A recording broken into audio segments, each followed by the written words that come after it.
Our guest today is Paul McKeever, leader of the Freedom Party of Ontario. Hi, Paul. Hi, Robert. How are you? I'm doing great. And we have Paul on today because there's an election looming in the province of Ontario. And I know Paul going back many years because I have been a member of the Freedom Party of Ontario since 1985. Before I was a member of the party. What's that? Before I was a member of the party. Yes, before you were a member party. I was only 1 year old when I joined, and I was on the executive for many, many years. But now I live in New Brunswick and I can't vote for a Freedom Party fellow. So there you go. Apparently, though, I'm still an officer of the party, but that's on paper. I don't know what that means, to tell you the truth, but there you go. Once you're in, you're always in. It's like a Yes, yeah. old And they Masonic thing. take me. I tried to leave, but they drew me there. So why don't you tell everybody about yourself and your party for the upcoming June election in Ontario? And then we can get into some really interesting politics, which would be the fracturing of the Conservative Party, the Progressive Conservative Party of Ontario, and the medical tyranny that is being imposed on Ontarians by the Doug Ford government. So, Paul, yourself and your party, can you give us a brief overview? Sure. Quick bio. Born and raised in Oshawa, Ontario, Motor City of the country, at least until it wasn't. Went to Trent University, studied, did a honors Bachelor of Science in Psychology. Went to University of Western Ontario to continue my cognitive psychology studies at the master's level, and then I entered the PhD program for 1 year before deciding to leave it, and went to law school for 3 years at Western. Studied there for 3 years, graduated, and then I articled in London, Ontario with the firm of Cohen Hiley for 1 year. And things weren't doing so well in London in terms of the economy, so they didn't have any jobs. I think of 42 students who articled in London, I think 2 got positions at the end of that 1 year. So my wife having, taken on a job in Toronto, it was time to move, and I came out and set up my own practice. So straight out of the gate, straight out of law school, started my own practice, which quickly became an employment law practice, and I've been doing that since 1997. And of course, in the last, year especially, but especially in the last few months, there have been a lot of people calling my office about COVID mandates, being put on unpaid suspensions, et cetera. And I'm dealing with all that right at the, at the front lines, as they like to say, but, where the rubber's really hitting the road, where people are losing their jobs, and et cetera.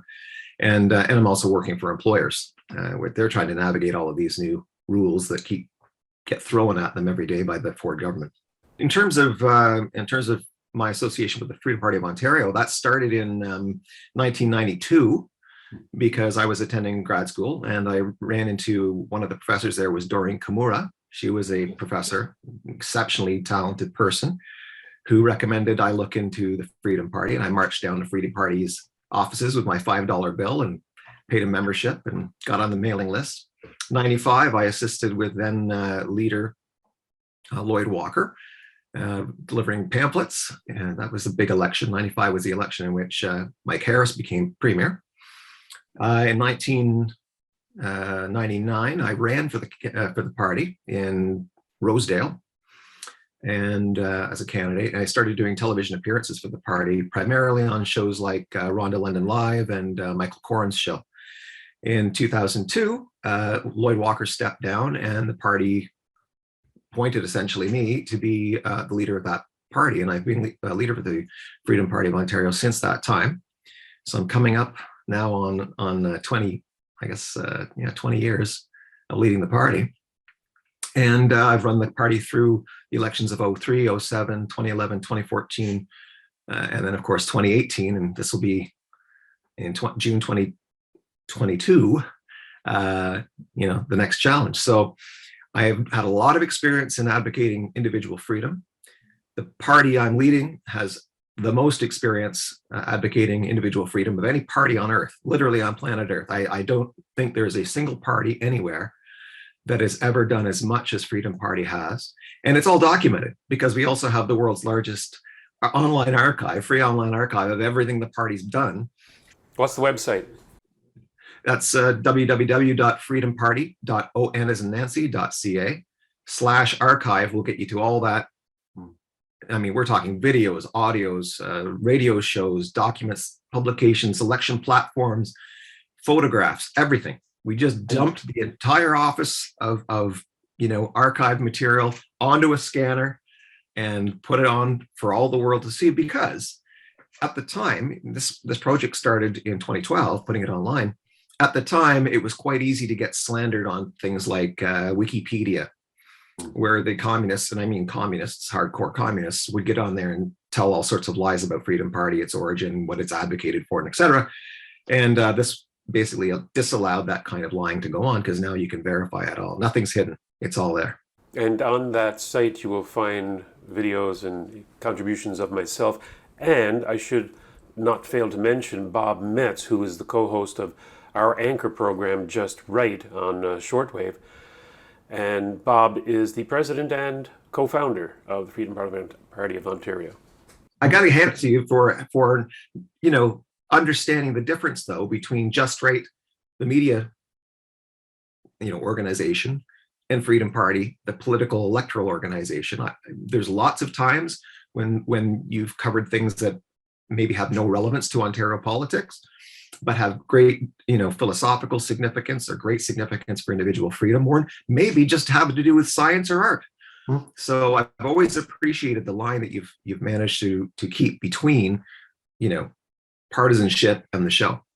And I'm happy to be on the show, even if I'm talking about party politics this time around. Well, we make no bones about it. Come elections, we endorse parties, and naturally, of course, we would endorse the Freedom Party of Ontario. At one point on the show, we endorsed Stephen Harper's Conservatives federally. I did that personally. I don't know so much that Bob Metz did, but I did that mainly out of the immigration policies of the Liberal government and the Conservatives in counterpoint to that. And naturally, we've fallen into the camp of the People's Party of Canada and Maxime Bernier, and I've interviewed Max several times and documented a lot of the history of the People's Party of Canada. Is video that I've taken, and it's exclusive, like the acclamation of Max as leader by a round of applause. Nobody has that video but me, because I was there and I recorded it. So that aside, explain a little bit about the Freedom Party of Ontario, its statement of principles, its policies, and you won't have any platform planks yet. However, maybe you can tell us about some of the past ones that have been implemented by the federal government. Yeah.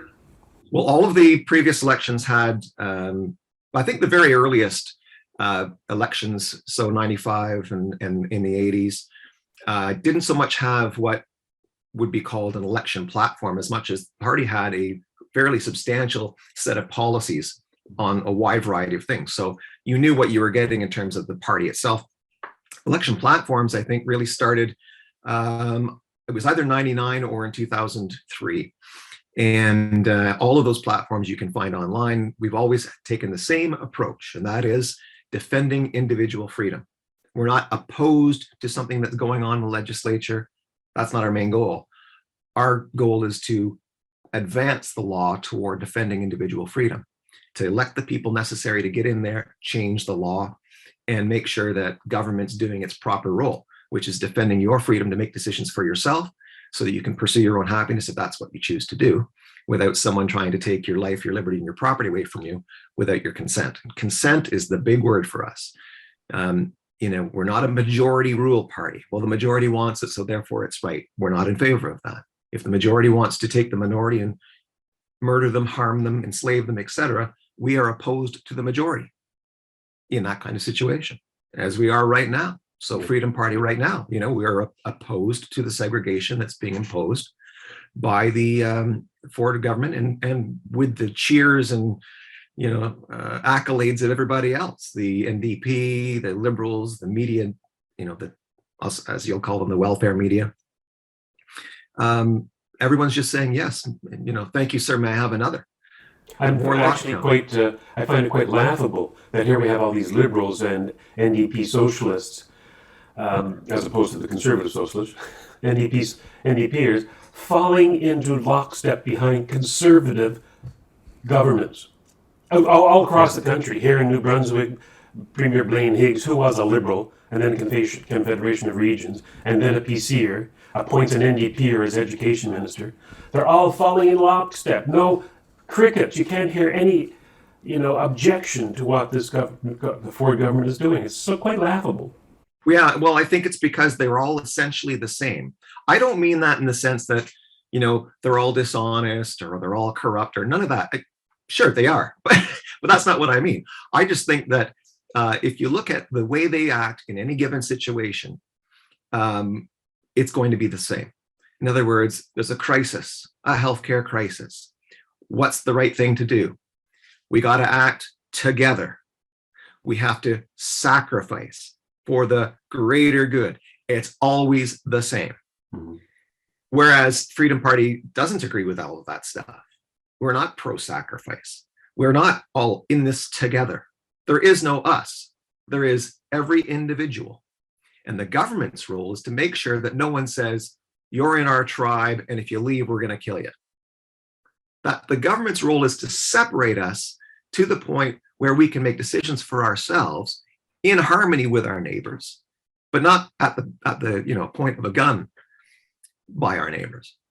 And in contrast, you've seen Doug Ford, for example, call people like us, people who just want to be left alone to pursue their own happiness in their own way, who want to make their own healthcare decisions and protect themselves from viral infection in whatever ways they think, or who want to deal with illness in the ways that they and their doctor think is appropriate for them.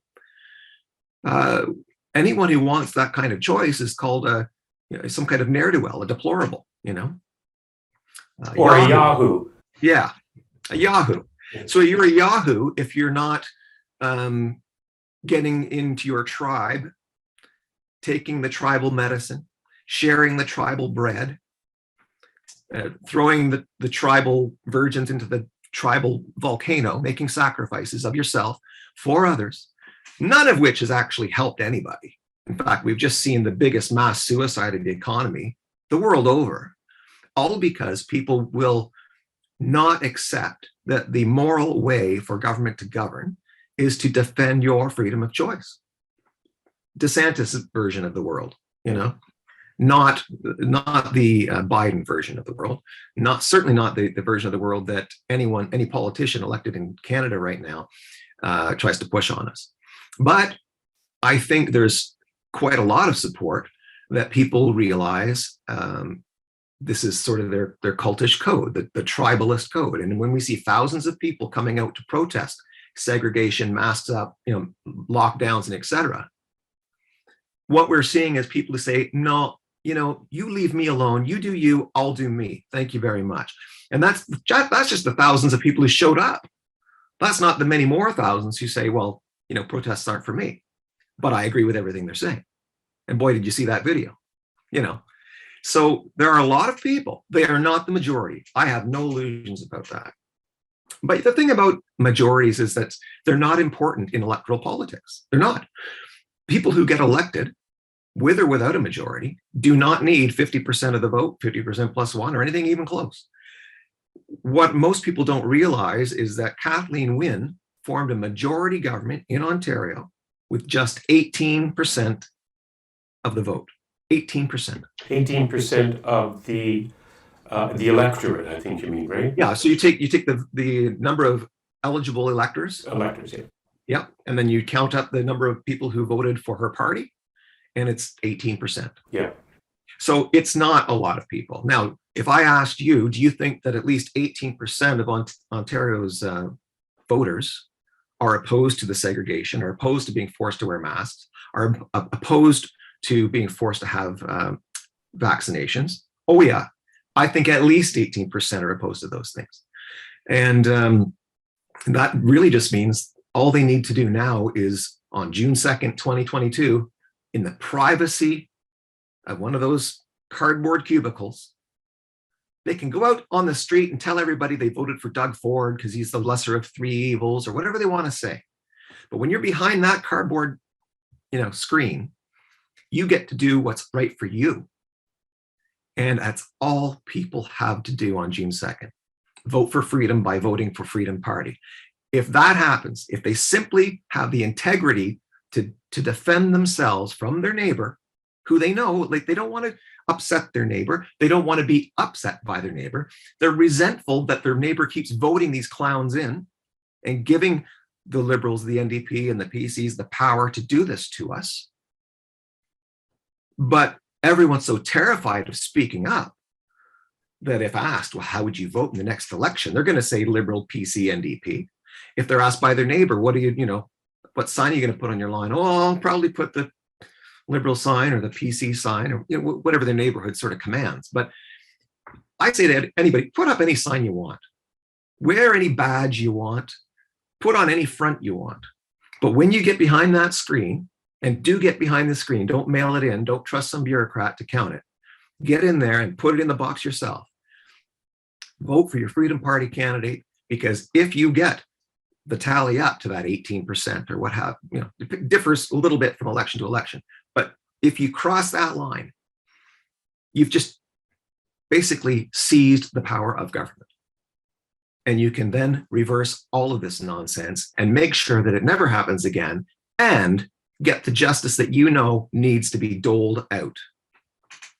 Now, the Conservative Party has been getting rid of any opposition within their ranks. And these disaffected progressive conservatives have started their own parties. Some of them, Baber, for example, has not. He's just sitting as an independent. But the others have, Randy Hillier, Jim and Belinda Kariolis, and Trillium Party's Bob Yatsiuk. Now, I didn't know they were still around. They came from a previous wave of opportunism. So they started in 2014. They're still on the books, so I don't know if they're going to run any candidates or not. But they're still there, so they may be a fly in the ointment. But if I recall correctly, that was a pet project by someone. They always seem to come out of Eastern Ontario. But anyway, someone out there formed this Trillium Party, and Jack McLaren had gotten kicked out of the PC caucus. We always see this. Anybody who voices any opposition to any form of socialism gets kicked out of the PC caucus eventually. So Jack McLaren got kicked out. He knew he wouldn't be getting the PC nomination, so they offered him the leadership of the Trillium Party. He did it for that one election. I think it was the 2014. Was it the 2014 election? That's when it was registered, yeah. Yeah, I haven't heard from them since then. I mean, Jack seemed to be a good guy, and he was one of the Ontario landowner rabble-rousers, if you want to call it that. Oh, with Randy Hillier, yeah. With Randy Hillier. And so, it made sense. And Randy stayed with the PCs. The interesting thing about Randy is, his heart's in the right place. He's not really a pro-freedom guy. That's what I wanted to ask you about. That's what I was leading up to, is that none of them have freedom in the name of their party. No, and there's a reason there's a reason also why they don't just join Freedom Party. Yeah, well, I know that. Because, they're not in favor of individual freedom. That's not really what they're in favor of. They want freedom from the mask mandate or freedom from the lockdowns, right? But if you look at, a particular issue. Yeah, they're opposed to something. Mm-hmm. So if they're opposed to something, they want to be free of it. In that sense, they're a freedom party. But it's not, but they're not for individual freedom as any person would normally define it. Randy has stood up for things like, I remember there was a bill proposed by the Liberals. I think it went through. And I think Jack McLaren was the only one to stand up and oppose it. It was a bill that said you can't come within so far of a abortion clinic with a sign objecting. So it was against expression of your objecting to abortion. Jack McLaren voted against. Randy Hillier did not show up for the vote. That's kind of strange if you want to be an advocate of free speech, to not speak up against a law that would limit free speech, right? But if you look at what Randy has proposed in the legislature for like private members' bills and that kind of thing, usually they're about procedure. So he wants accountability, transparency, one member, one vote. In fact, it's really funny that he would want to start a party at all, because he's against them. He does not like party discipline. He doesn't want a leader that sets up party policy and requires the members who traded their independence for the nomination of the party. I mean, that's what you do. You say, I'm an MPP, or I want to be an MPP, but I don't think I can get in without the support, the endorsement of a major party. So I am going to enter into agreement where I will support the party's policies if they will give me the endorsement. That's what partisan politics is. It's saying the party's going to be the decision maker. I'm going to add my voice to the party so that we can push through the party's program. As an addendum to that, you'll notice on the Trillium website that they have, as part of their policies, no whipped votes. Right. Which means no party. Right. And we've seen the same thing federally. Was it Michael Chan? I think it was his name. Michael Chong. He kept on trying to introduce new changes that would take away from the party leader any power to whip the vote. Again, although he was a conservative, I don't know if he's still an MP, although he was a conservative, he was trying to take away from Stephen Harper the power to say that you must toe the party line. And Hilliers has been the exact same way. He's always been against towing the party line. He's been kicked out, I think, by Tim Hudak when Hudak was the leader. He's been kicked out of caucus now, out of the party, by Doug Ford, as has Karahalios. Now, Belinda Karahalios. The Karahalioses are famously, if you go to the LifeSite news site, they're basically portrayed as a pro-life couple. So that's what they're about. They're the social conservatives who are trying to push through their agenda and who feel, again, they're about procedure because they're under the impression that the party is not allowing them to use the party to push their policies. So they start another party. Well, interestingly, if you look at what Jim Karahalios said about why he started New Blue, he said, well, they told Belinda, who wants the nomination for 2022, the Progressive Conservative nomination, and he wanted to be the leader of the federal Conservatives. I don't know if he threw his name in the hat for the provincial Conservatives, but he's always been involved. Because they told her, you will not get the nomination, we're not allowing you to have the nomination. He says, quote unquote, we had no option but to form our own party because Belinda won't get the PC nomination. If you watch their videos on their website and their Twitter feed, all I get, my own personal impression about this, is that they are two people with an axe to grind against the blue machine. Federally and provincially. They really have no policies other than their social conservatism, progressive conservatism policies, and they are not a real contender in the field of ideas. They have no ideas. No, and in fact, there's never, that's the funny thing about these parties, like in particular Ontario First Party, which is the Randy Hillier Vanity Project, and then the New Blue. Neither party has ever had a slate of candidates. Neither party has ever participated in an election. Neither party has ever had an election platform. Ontario First Party, by the way, the name is not even registered yet. It's only it's just a reserve name. Yeah. Yeah. He has to get on the ballot, though. It's pretty simple now. What they do is they just allow anybody to form a party. This is to create a lot of white noise, right? So that new parties are difficult to find, legitimate ones. And so they just flood the field with as many new parties as possible so that hopefully the Progressive Conservatives, the Liberals, and the NDP don't face any competitors, that no one's aware that there are competitors. There's just those three and then white noise. That's the way they changed the electoral system, or the party aspect of it. That was the Liberals who changed it. And that was due to a constitutional challenge, actually, because at the time, provincial parties were forced to pay $200 per candidate in a province with over 100 ridings, 100 candidates. So you would have to have, considerable amount of money raised by the candidate typically just to get on the ballot. Well, that was unconstitutional. And so they said, well, there's only like 6 or 7 parties in the province right now. There were the PC's Liberal, NDP, Green, Libertarian, Freedom Party, and maybe, I think there was the Family Coalition Party at one point. And that was the social conservative offshoot of the PCs. There's always a social conservative offshoot of the PCs, right?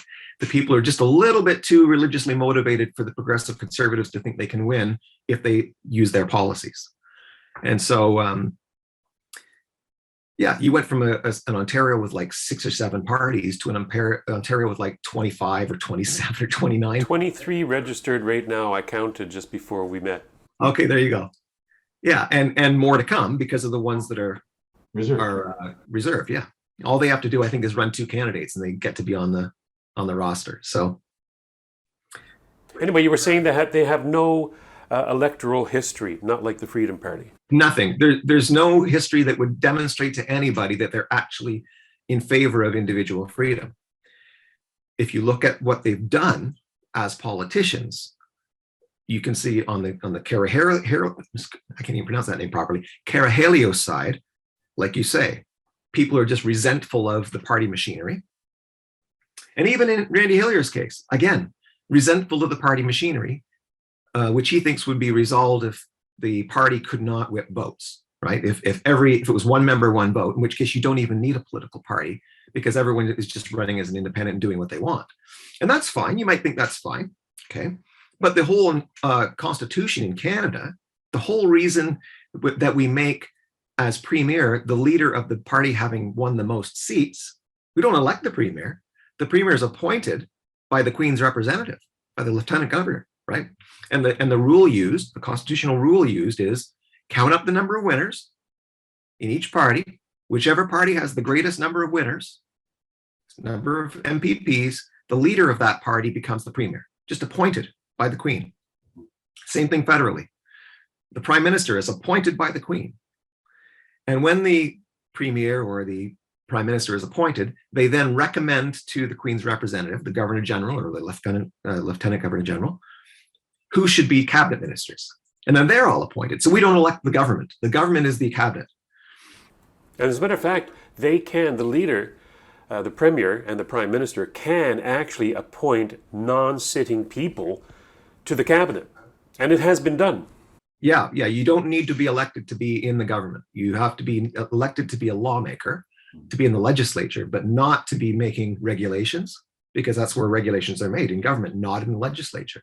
The regulations include, for example, all those regulations that have been made pursuant to Bill 195. So Bill 195 was the one that said, well, although the coronavirus pandemic has ended in, I think it was July of 2020, we're going to continue our emergency powers in the absence of an emergency, which is completely absurd, because it's all of these regulations that they then pass pursuant to Bill 195, the cabinet. They're basically saying, we don't need the legislature anymore. The cabinet's running the whole show. And that, of course, should upset everybody, right? Because our elected representatives have no power over the government. And that's happening federally, it's happening provincially. We're effectively being run by a handful of people, all of whom can thank, another handful of very wealthy donors and connected people for their positions. We do not have elected parties even right now running this country. We have. As a matter of fact, Doug Ford has, if you ask me, Doug Ford has no say in what is going on in that party. I mean, he stands there like a deer caught in the headlights. Let me be perfectly clear that we are all in this together. Therefore, we must never get together. Okay. Mayor McCheesecake. That's what he is at this point. He's a figurehead, He isn't. Let's face it. If anyone's ever heard the guy talk, he is not, a particularly intelligent man. He's certainly not well versed in governance.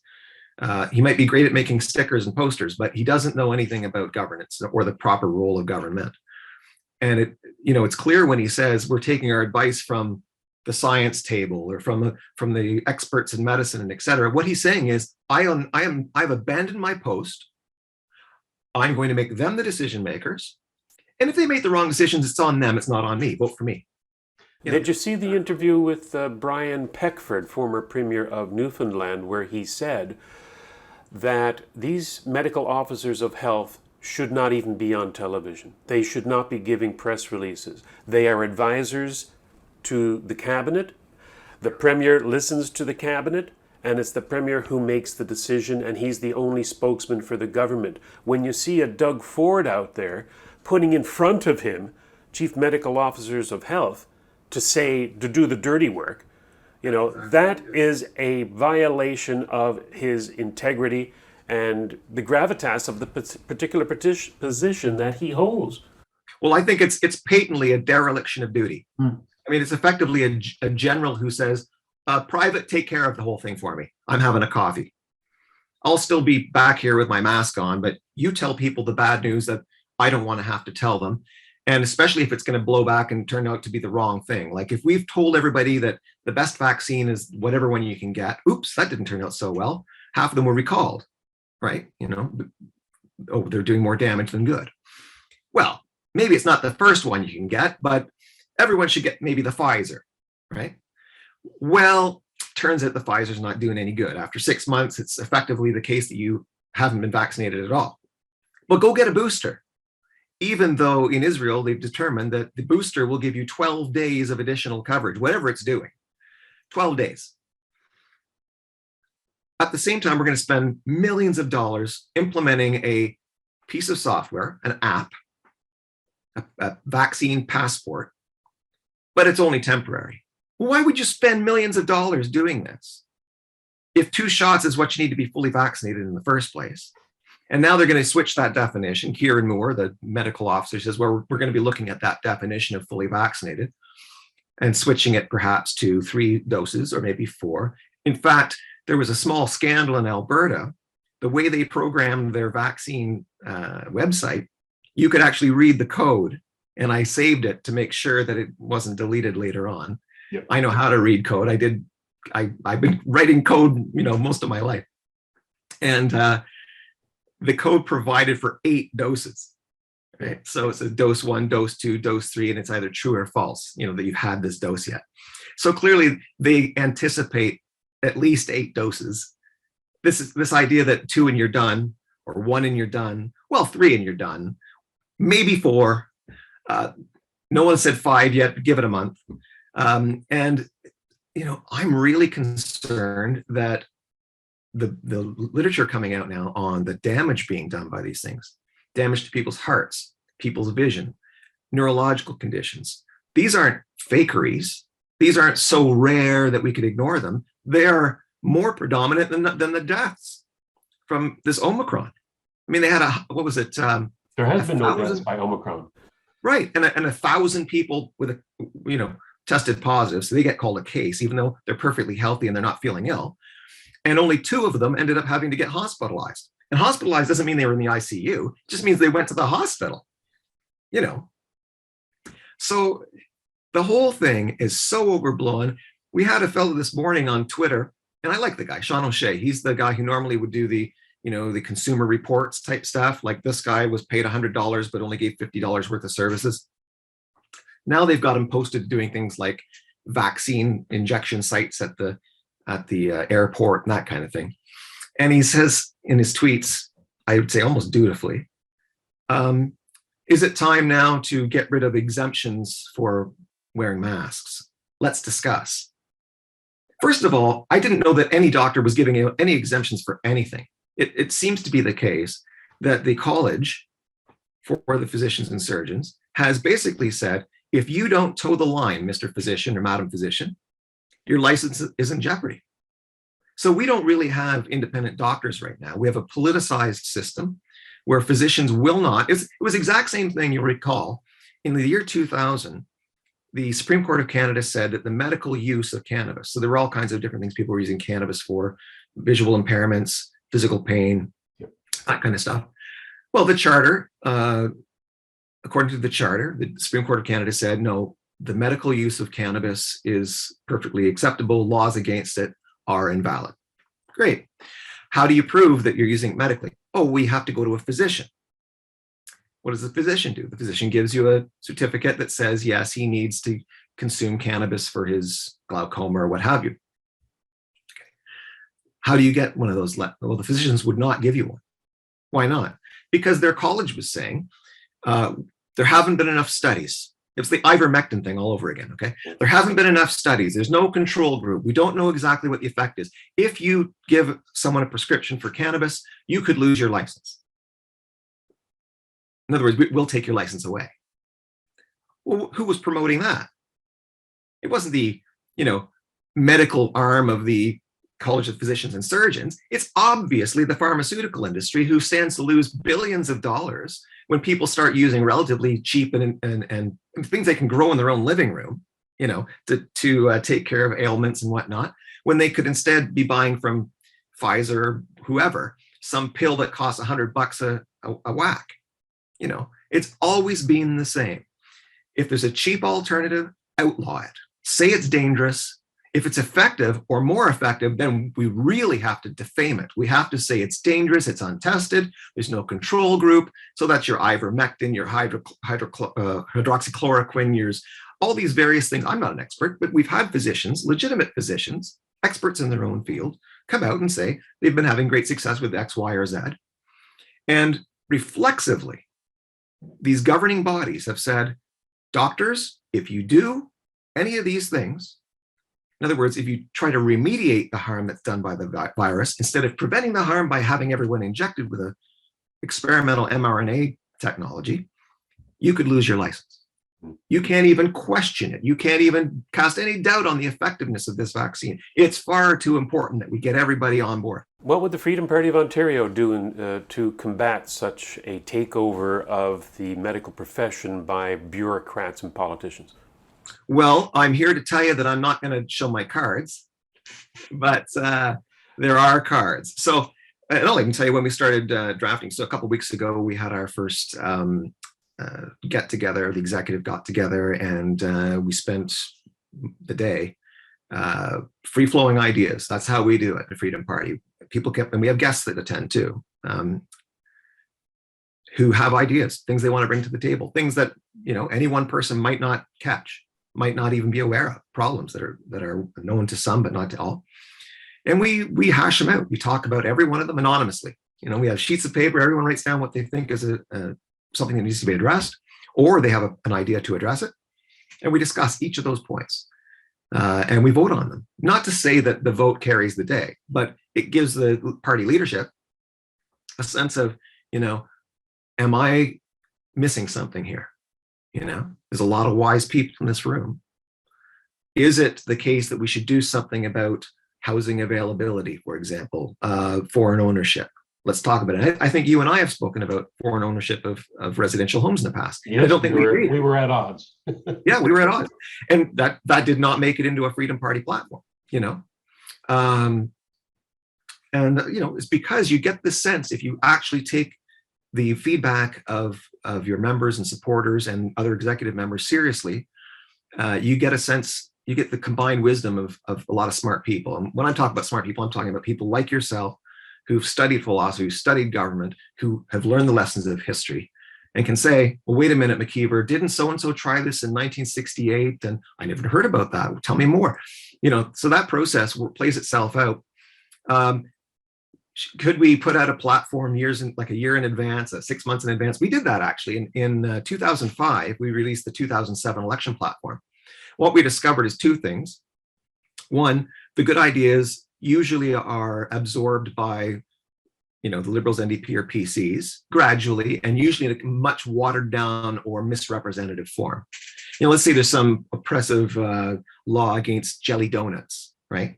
So Freedom Party comes out and says, well, we will not allow, we'll get rid of the law that prohibits jelly donuts. The PCs, about 1 or 2 months before the election, will come out and say, we're going to have a serious look at this jelly donut thing. I think we need to really look at it. It's certainly nothing's off the table. They always make these vague promises about they're going to examine something or look at something, but they don't mean they're actually going to do anything about it. They never make a commitment. Another example, we had a proposal. This was in 2011. The McGuinty government had imposed a beer sales tax, what I like to call the BST. And it was a lot of money. So on a 24 pack of beer, which I think at the time was going for like 28 to 32 bucks or something like that, it was about $5. It was a big tax. And so we promoted, and we got it on the radio. There was a commercial. You can go to the website and you'll hear CFRB, I think it was, talking about the commercial, the beer sales tax, and it's a video as well. Well, things weren't going so well for the Hudak campaign in that year, 2011, and there was some big embarrassment. I can't remember what the thing was, but things were going off the rails mighty fast. And so Hudak, while he's being inundated with all these questions about this mistake that his party's made and how they're diving in the polls, he says, you know, I think we really have to look at Buck a Beer. It was like, okay, we put our commercial out. You've heard it on CFRB. You know it's popular. You steal it, kind of. Instead of saying get rid of the tax, which a progressive conservative would never get rid of any tax. I mean, they're a big government party, right? They want more revenue all the time. So what do? They say Buck a Beer, as though there's a ban on, I guess there might have been a ban on selling beer for less than $1 a bottle or something like that. So this is why that same old thing, the Buck a Beer, I think the Ford government brought it in within the first year of its existence, but they quickly found out that manufacturers couldn't prepare and sell beer at a profit for $1. I mean, it's a silly proposal, having nothing at all to do with the fact that the beer is still taxed. You know, so when you release a platform too soon, the PCs in particular will usually take something about it, like it's about beer and it's about pricing, but they won't. They'll take the teeth right out of it. And by taking the teeth out of it, everyone says, Buck a Beer. Isn't that what McKeever was talking about? Well, no, McKeever wasn't talking about Buck a Beer, but everyone might think so. And they might think it's the same policy. And since it's the same policy, why not just vote for the PCs who promised to look at it, to investigate, to consider, to have a committee, you know, but never to do. Well, let's talk a bit about their philosophy. And you can include in that umbrella the Progressive Conservatives, the Ontario First Party of Randy Hillier, the Trillium Party, the New Blue Party, the Ontario Party of Derek Sloan. What distinguishes what they are advocating for from what you are advocating for? Well, I would go broader. It's not just the Conservatives. You know, the two words is a toxic cocktail, okay? It's defined by two words that you'll hear every NDP, Liberal, and Progressive Conservative say. Sacrifice, together. Those two words will always be used. Every press conference, they'll always say something like, and I remember McGuinty was really big on this one. He was such a broken record, but Ford does it too. And together, we can accomplish this thing. And together, we can do that. Why together? Why not as individuals doing our own thing? Because they're appealing to this idea that you are in it with us, that it's a joint effort, that your decisions aren't your decisions. They're decisions affecting everybody, and they should be. And all of your efforts should be about helping the team, right? Together. It's collectivist. That's Liberal, that's NDP, and it's certainly Progressive Conservative as well. Sacrifice. There's a video out there today making the rounds on Twitter in particular, but probably elsewhere as well. And it's a collection of all the various press conferences that Doug Ford's had since the beginning of COVID. Not everything he said, naturally, but the themes, right? And how they've always been the same. 2 weeks to flatten the curve. 6 weeks later, I know we've made sacrifices. And they always say, I understand, I know, but it's always the same. For this whole 2 years, like through all these videos, I understand, I know, we've all hurt. Like, he's not hurt at all. I mean, when he was telling people stay at home, he was taking a trip out to the cottage. Yeah, I was checking the plumbing. Checking the plumbing. Yeah, that's the only plumbing he might have been checking. It's ridiculous. It's so hypocritical. But although I think he's actually a non-drinker, to be fair, I think he's a teetotaler. But you can drink. Hypocrite is what he is. Yeah, that's exactly right. But no, the sacrifice thing is completely antithetical to the ethics of individual freedom. I'm sorry, but it is. You know, Cain says, I'm not my brother's keeper. To that extent, yay, Cain. I mean, you're not your brother's keeper. You're not your neighbor's keeper. You're not your parents' keeper. They're not your keeper. Not in any permanent sense. Of course, you have to raise your children. And of course, you want to take care of your loved ones. And of course, you might care for your neighbors and give them charitably food if they're hungry, drink if they're thirsty. That's charity. You don't have to do so at the point of a gun. At the point of a gun is the difference.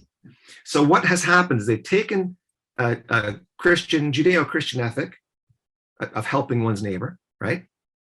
Sacrificing of oneself for someone else. And they've elevated it to collectivism.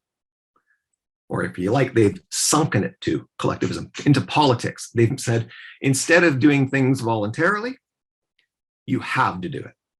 Instead of choosing who you will assist, you must assist everybody. And to do that, you give all the money to us. And we'll then help those people. We're the only charity in town, right? And if you don't give us the money, well, we'll throw you in jail after we take all your property, you know. And in fact, they did that. Historically, the progressive conservatives have actually been the most oppressive party in Ontario history. People might think it's the Liberals, but that's a fairly recent slice of pie. If you go back and you look at Prohibition, hey, that's the Conservatives. Nationalizing the generation of power. So in that situation, what happened was you had, the fellow who made Casa Loma, Sir, what's his last name? Platt, I think his name was. I don't recall. Yeah, anyway, he and a bunch of private investors said, we've got this land at Niagara Falls. Let's bore into it. Let's create generation facilities there, generate power. At this time, in Toronto, lamps were lit by oil. Okay. We will run wires from Niagara Falls to Toronto, and we'll power electric lights on the streets of Toronto. And that's what they did. Henry Palat, I think that was Just the name. looking it up now. Palat, that was the name. Okay. And of course, they become very wealthy doing this because they're generating what people want. They want electricity to light the streets. The streets are safer. They then also said, hey, guess what we can do? We can give power to rail systems, and we can create. Henry Palat. Yeah, we can have railroad. What do they call the road cars or the train cars or whatever you call it, on the roads? The ones we see on that are powered by those overhead lines. Well, you can thank Palat and the boys for that. And a private enterprise. Exactly. And so what happened was the progressive conservatives said that there should be power to the people. Yeah. I think that was the actual slogan, wasn't it? Yeah. It was a socialist slogan that it was power at cost. They didn't want any profit. They wanted to get rid of all profit. So they nationalized the grid. They nationalized the generation. They nationalized the rail. I think the rail might have been a public-private partnership, but the idea was, anyway, they took it all away. Palat, who had been building this Casa Loma, this great home in Toronto for his wife, couldn't pay his taxes because at the same time that they're robbing him of his assets, his productive assets, they're raising his taxes on this house. Why are they raising the taxes? So that when he defaults on them, they can take the house, which is exactly what they did. So he died a penniless man. That was the progressive conservatives. I think you and I and Bob Metz and Mary Lou Ambrosio, I think, sat down for one radio program of Just Right. And people can go to our website to find that out, justrightmedia.org, and search for Paul as a guest. And in that show, I actually listed a number of the communist, socialist, fascist, collectivist, tribalistic measures brought in by conservatives. And not only was it Ontario Hydro, it was the outlawing of private medical insurance in the late 60s, 67, 68, by conservative governments, progressive conservative governments. The establishment of the beer oligopoly, which has turned out to be a beer oligopoly, foreign owned by all these major conglomerates, beer companies. You can't buy a beer in that province without buying it from the beer store. Pure communism, right? Or fascism, mercantilism. The Liquor Control Board of Ontario. When I travel to other countries and I tell them how we get our liquor in Ontario, they're dumbfounded. They can't believe it. They literally cannot believe it.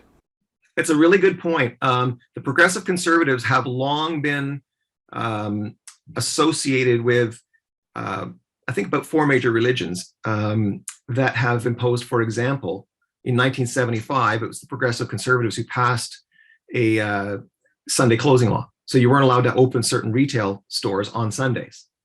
They tried to pretend it was for a common day of pause or for labor or whatever, but it was actually for churches that had come forward and had said that the federal law, which was called the Lord's Day Act, it required permission. So you had to go to the Attorney General to get permission to lay a charge on someone for doing business on a Sunday.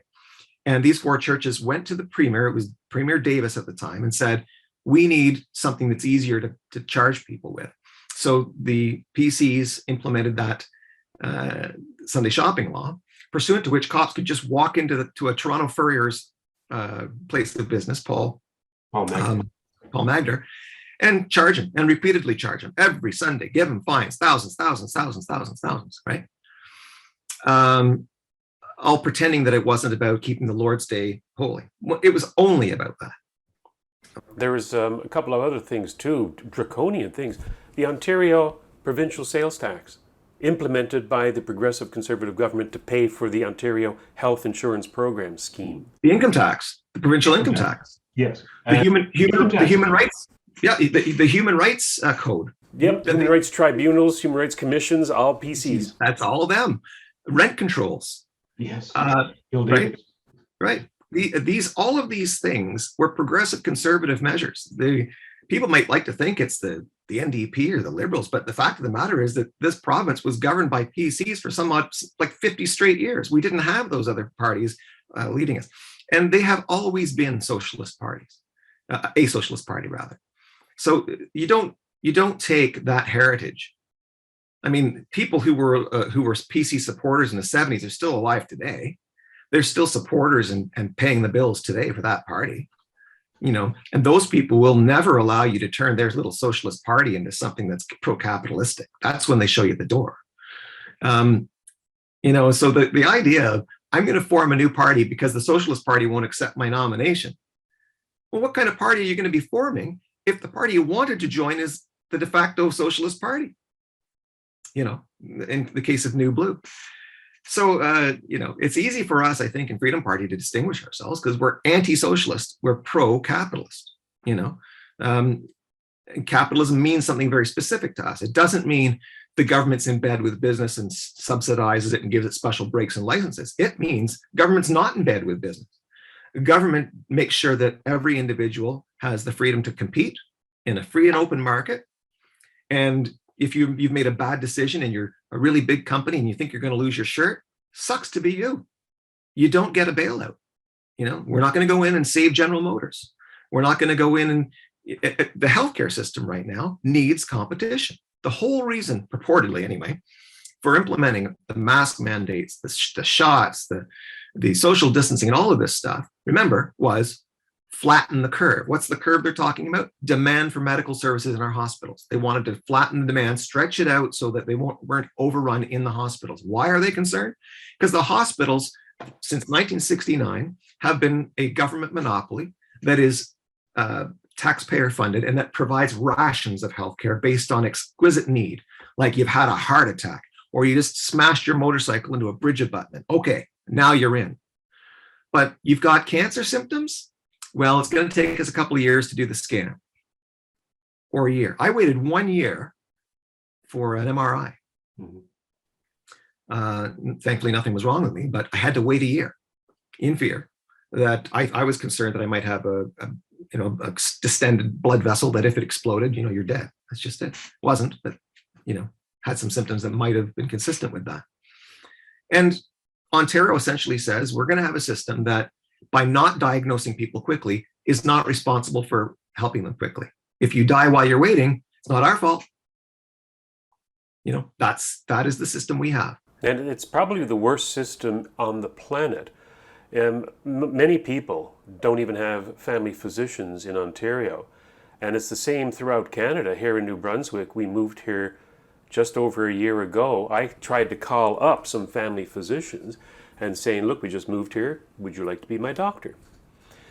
No, you have to get into the system and then they will appoint you a doctor. It can take anywhere from 1 to 3 years, if you're lucky, to get a family physician. Otherwise, go to Emerge. And of course, going to Emerge means the hospitals are inundated by people with the sniffles. Right. Absolutely. Because it's free to go. Yep. Right. There's no charge. Anybody can go with a hangnail. I've got ringing in my ears. My eyes a little bit blurry, you know. Meanwhile, the guys, like my brother was in the hospital. He had been on an IV drip, unable to eat, condition in his gizzards, you know. And That's a medical term, right? yeah, gizzards, yeah. They gave him 24 hours to live because he'd been on the drip for just so long. Like he was so weak he couldn't open his eyes. So my parents said, "You better come down and see him. It might be the last time you see him," you know. And he could not get in to into the operating room, right, where they would have done the operation to remove the thing that was inflamed in him and that was killing him effectively. And just after I left the hospital, turns out some candy stripers, or whatever they call them, came in to try and move my brother from his room bed onto a trolley to take him into the operating room, because the operating room had just become free. They had been doing an operation on some guy who literally did ride a motorcycle into a rigid limit. That's why that example always comes to my mind. The candy stripers were taking too long. Nurses, but I think it was one nurse, comes in the room and said, "What are you taking so long for? What's going on?" "Oh, we can't get him out of the bed." And, you know, they weren't doing something properly. They weren't experienced enough. She says, "Out of my way." She took the whole bedroom bed, which I guess is on wheels of some kind of itself, and took the whole bed right into the operating room. And my parents, who were there at the time, they're like, "What just happened?"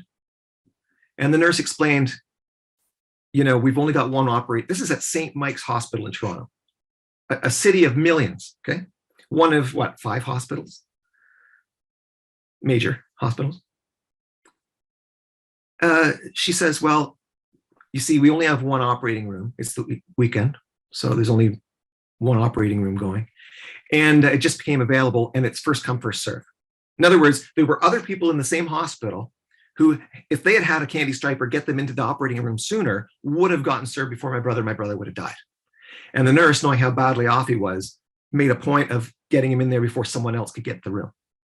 Now, that should never be the status of our healthcare system, but it is, because the government has set up a system with rationed healthcare. I just want to explain what that means.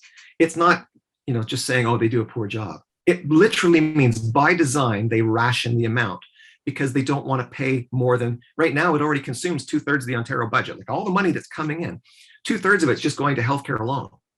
Why? Because if you say ice cream's free, everyone will want some.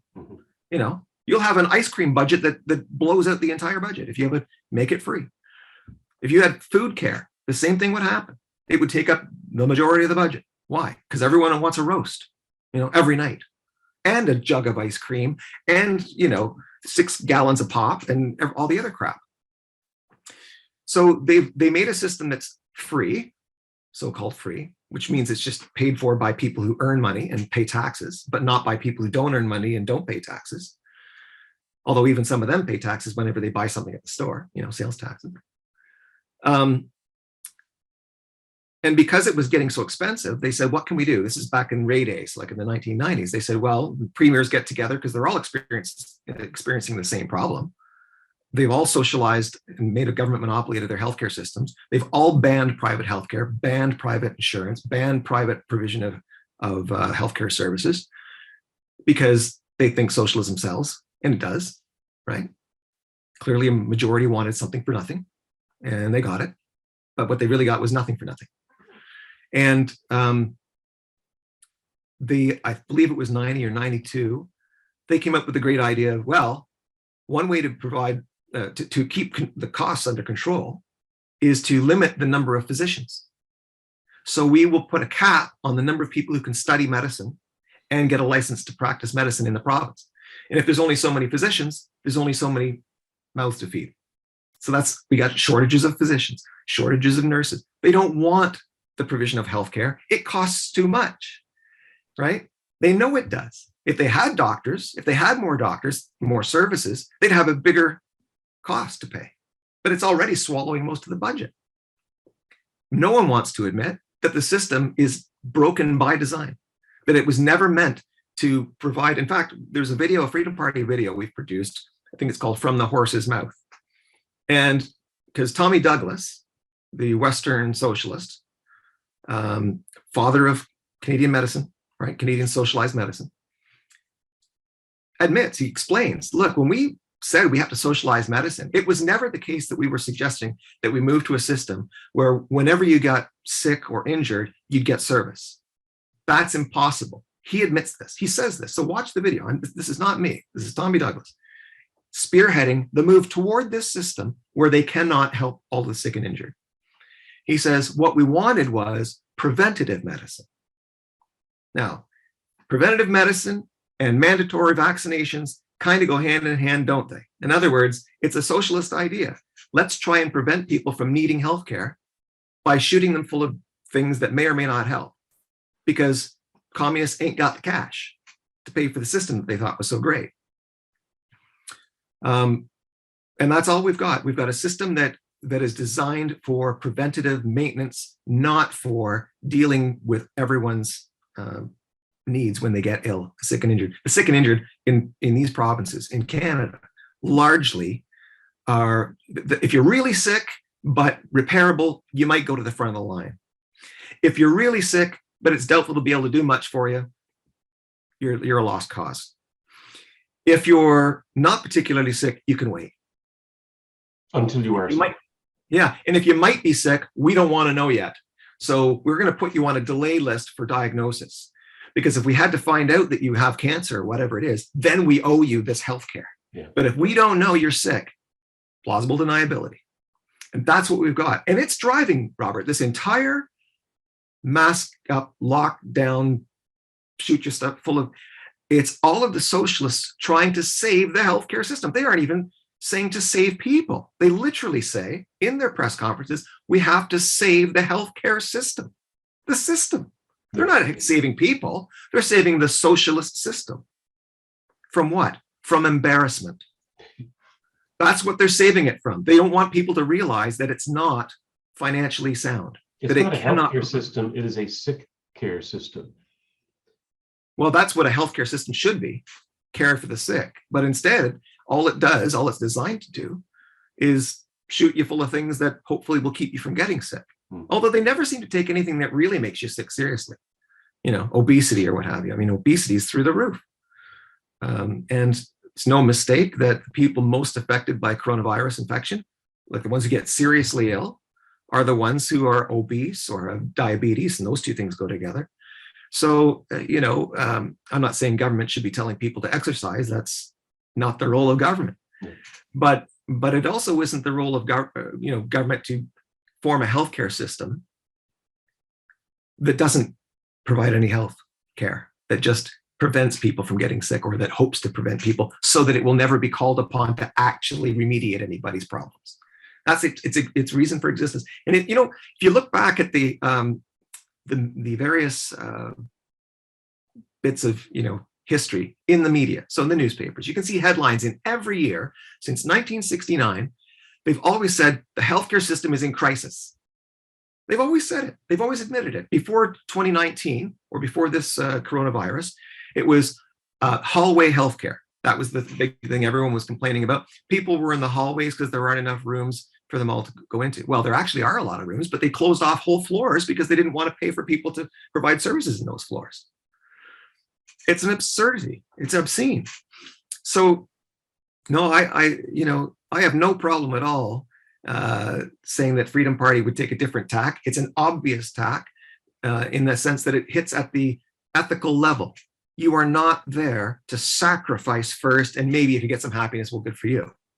No, your job as an individual is to think and choose for yourself, or to suffer the consequences if you don't, or to suffer the consequences if you make really dumb choices. If you spend your entire food budget on ice cream, don't come to me when your teeth fall out. You made that choice. If somebody is in agreement with you and the Freedom Party of Ontario, how would they become a possible candidate for the party in the upcoming June 2nd election?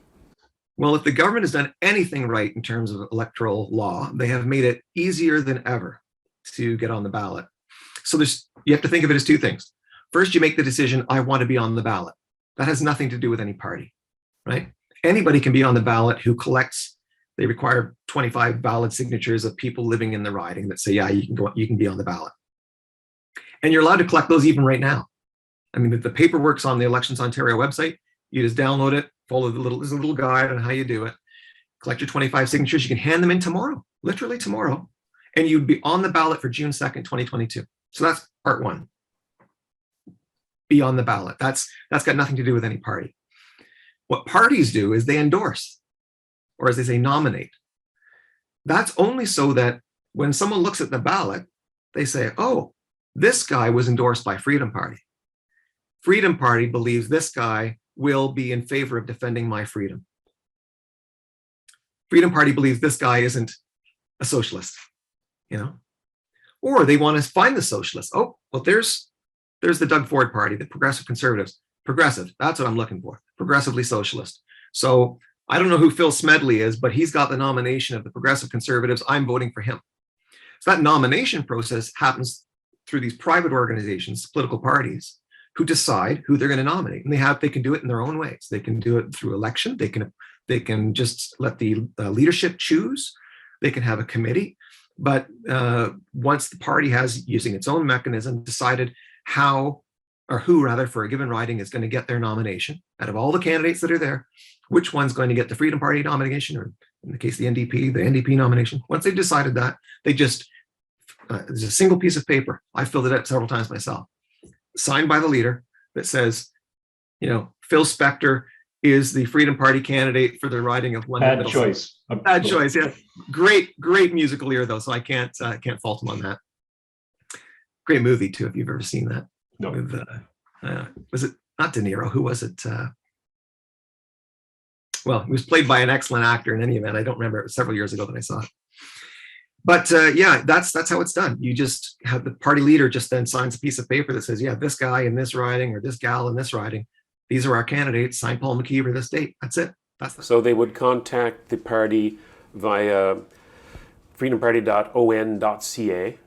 Yeah. They can write directly. The phone number is, email, or the phone number is there on the website. You can call that, and that goes directly to the president, Bob Metz. And you can talk to him to convince him that you're not a socialist and that you do believe in individual rights and freedom and all that entails. And then, it's as simple as that. You get your nomination from the Freedom Party of Ontario, and then that name can appear on the ballot, right? That's right. And of course, the party would then list you on their website as well. Yes. These are our candidates in these ridings, right? The other thing is, you know, you get misunderstandings about what it is to support a party. When you support a party, you're not supporting necessarily the underlying philosophy. Like, it really doesn't matter what Paul McKeever's philosophy is or what Robert Vaughan's philosophy is. At the end of the day, when you go into a restaurant, you look at the menu and it says, omelette du fromage, and you say, looks good to me. All right. You don't say, how do you make it? What ingredients go into it? How high is the temperature? None of that stuff is asked by the consumer, right? Not even by, in the case of politics, by the candidate. If you look at let's say that you were raised on reading, Marx or Lenin. It doesn't matter what you've read. It doesn't even matter where your sentiments lie. If you look at the Freedom Party election platform and you say, I am willing to support these things, no matter how I feel about anything. Yes, I want the nomination of the party, and to obtain that nomination, because I think it has a good name. Freedom Party has a long history of defending individual freedom. I need that kind of nomination.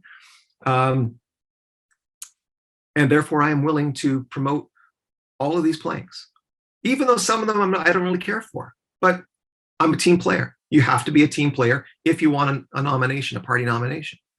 It doesn't mean you have to spend a lot of time promoting every plank. You can focus on the ones that you're most interested in. We've had candidates in the past. We might have one plank that they feel very strongly about, and they're willing to promote all planks because it gives them a way to promote that one plank that they've always felt so strongly about. Whether it's, we've had a lot of candidates, I think it was in the 2011 election, before the legalization of cannabis, and those people thought that there ought to be more support for changing the federal laws. You couldn't do a lot at the provincial level over that. It's mostly a federal issue. But, they saw Freedom Party as being sympathetic to individual choice on that matter. Whether you want it, whether you don't want it, that's a personal matter. What you put in your body is a personal matter. And so, a lot of people want to be candidates for us in that election. And probably will again. But the issues change. I mean, now cannabis is kind of a, not so much of a hot issue because they've legalized it. You can buy as much cannabis anywhere you want, and still there's a black market for it that people use. So it's not the issue of the day. There are bigger fish to fry than things like that right now, but there are a lot of fish to fry. Mm-hmm. Some of them are elected individuals. Yeah. Any parting words, Paul? Vote selfishly, meaning don't give a darn what anyone else tells you, and vote wisely. And there are all kinds of parties that rise up, take advantage of the cause of the day, whether it's coronavirus. Freedom Party was around for, we've been around almost 40 years, way before coronavirus or lockdowns or mask ups or mandatory vaccination. And we'll be around a long time after coronavirus is a thing of the past. It really will. So that's because we actually are in favor of individual freedom and no one else appears to be. As I said earlier, they're opposed to some particular thing of the day. They want to be free of it. And so they use the word freedom like, as though they're pro-freedom, but they're not.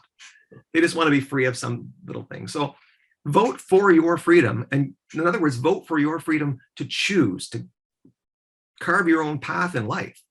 The only party consistent with defending your freedom to, live your life that way, where you get to choose what goes into your body, whether you're going to wear a mask, whether you're going to stay home. And that's just on the coronavirus. Whether you're going to, for example, should we have these limits on how many positions there are anymore? Isn't there something that needs to be investigated or discussed or looked at there? And perhaps it will find its way onto a Freedom Party election platform in 2022. Should there not be some sort of review of everything that's been done to Ontarians over the last 2 years by elected and unelected individuals? Should they all get a pass for everything they've done, for all the harm they've caused? What about all the people who've been fined? I can tell you right now, someone gives me the power to fix these things. Well, some people are going to have a really bad morning the next day, and others are going to be jumping for joy. And I'll just leave you with that, and you'll see where the platform takes you as we get closer to June 2022. And I'll be very happy, and you will be too, if you cast your vote in favor of Freedom Party. Well, I wish I could, but I can't, being in New Brunswick. But but I anticipate a great platform. I look forward to it. I'm no longer on the inner circles, and so I have no real say as to what you're doing there. But I know that from the past and from the history, and this is important, I can predict something that I could endorse at Just Right Media. So thank you, Paul McKeever, leader of the Freedom Party, and good luck on June 2nd. Thank you, Robert.